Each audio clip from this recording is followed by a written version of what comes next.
Naive, the best.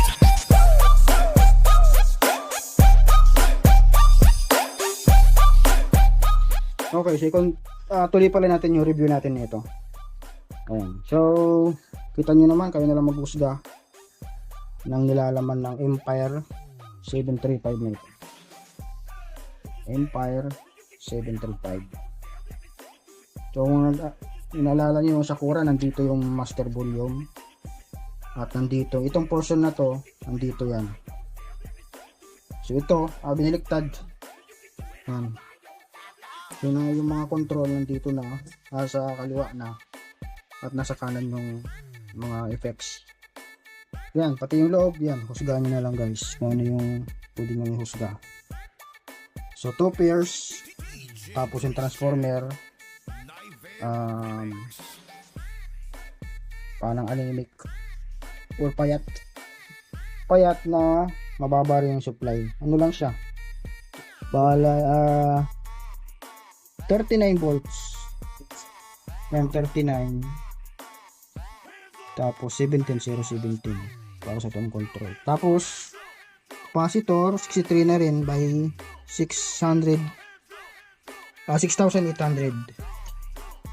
So ano rin, tinipid din.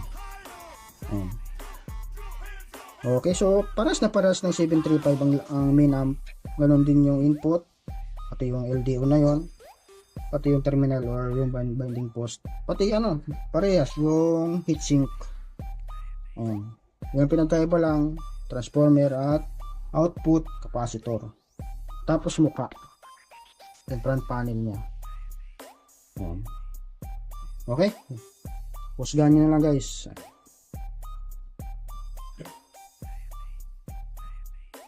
May flex boss.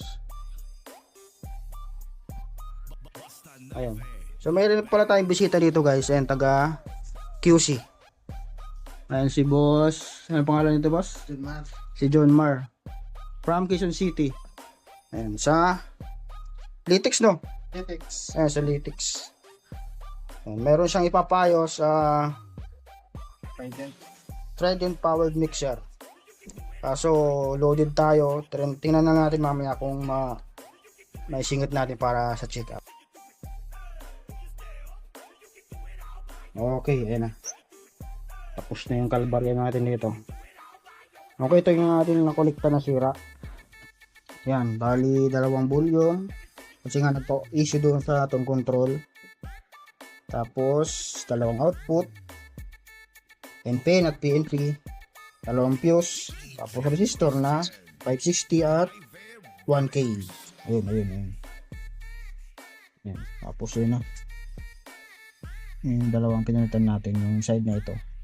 Yung switching transistor, differential transistor, pati na rin yung drive. Yan, na check natin, okay naman, wala namang naging ibang issue. Yan, mayroon tayong upload na guys na kapag nag-unbalance yung input ng main amp, posibleng nandun sa MP3 input na yan, o yung sa 3.5mm connector na yan. So malamang yung connection doon naglulus o madumi, kaya hindi nagko-contact yung mga switch sa loob. Okay, so yun na lang naging issue niyan. Ito nga lang yung Bluetooth pala, isa pa yun sa walang display, pero i-consulta muna natin kay boss yan. At ayan, sound check natin, konti-konti lang kasi baka may copyright na naman. Okay.